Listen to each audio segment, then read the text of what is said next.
Good morning, welcome back to BT. Coming up Friday, U of M will host a spooky science family night as you learn a little bit and have some fun with the little ones as we get ready for Halloween. We have Richard and Rachel joining us with another experiment. This time we're using dry ice. Let's start off with exactly what is dry ice. It's frozen carbon dioxide. That's exactly right.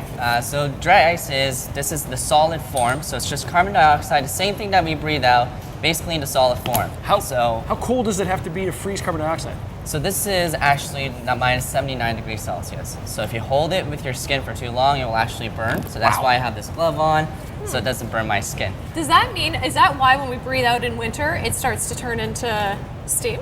Is that connected at all, or? Well, I mean, it's warm, so it turns into Heat steam. from your bodies. This is why I work in TV, not science. Okay, all right. So the cool thing about dry ice is that, unlike normal ice, it actually doesn't turn into liquid as it converts to gas. This is where I get to show off that I remember something from Bill Nye. That's known as sublimation. Exactly. And when it goes from a solid to a gas, skipping the liquid phase. Yeah. So unlike normal ice, it actually just goes from solid to gas. So what we're gonna do is we're gonna add some dry ice basically to this warm water here. So you can do this at home. I mean, you just have to pick up dry ice from the store. So what you can see is that it's gonna start to bubble right away. And what we're gonna do is just add a lot of dry ice at the moment. Cool. There's a lot here. Oh, that's not gonna fit. Hopefully this fits. Nope. There we go. Bring it apart. We gotta start with our cool experiment right away. And as we add more and more and more, the gas is going to build up in here until it starts coming out the top.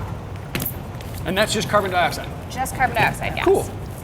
And you were saying, Rachel, Literally. you can actually add this to a drink that's not carbonated, let it fizzle out, and then your drink is? Carbonated. Wow. Exactly like you used soda streams. One of those or soda whatever stream those are. makers, yeah. Just get the dry ice So it's just instead. fuming We got right away. a cool mad scientist thing going here, Richard. Now what do we got to do? So we're just gonna add this hose so that we can trap all the gas. So this is basically what we use for like sump pumps too. Oh, nice. Exactly a sump pump hose, actually. Yep. A new one.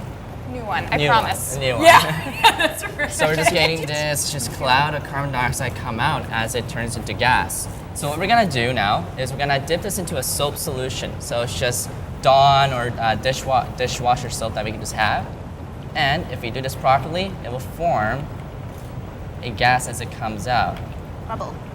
Oh, sorry, a bubble. I did see one bubble fly over. Yeah, it's not really trapping properly right now. Oh, they had it.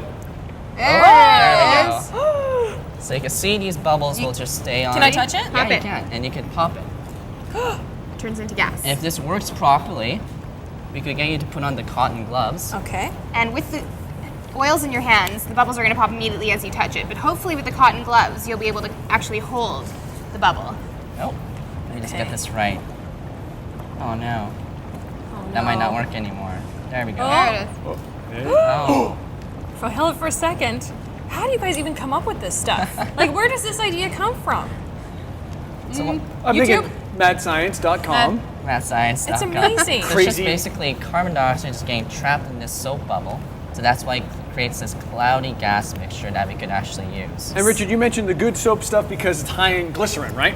That's what helps the bubble form? Yes, so it's a detergent, so it's an amphipathic molecule. So what we could do is, when you see oil dissolve into water, it doesn't really dissolve, right? It forms Right. these little circle or bubbles in the water.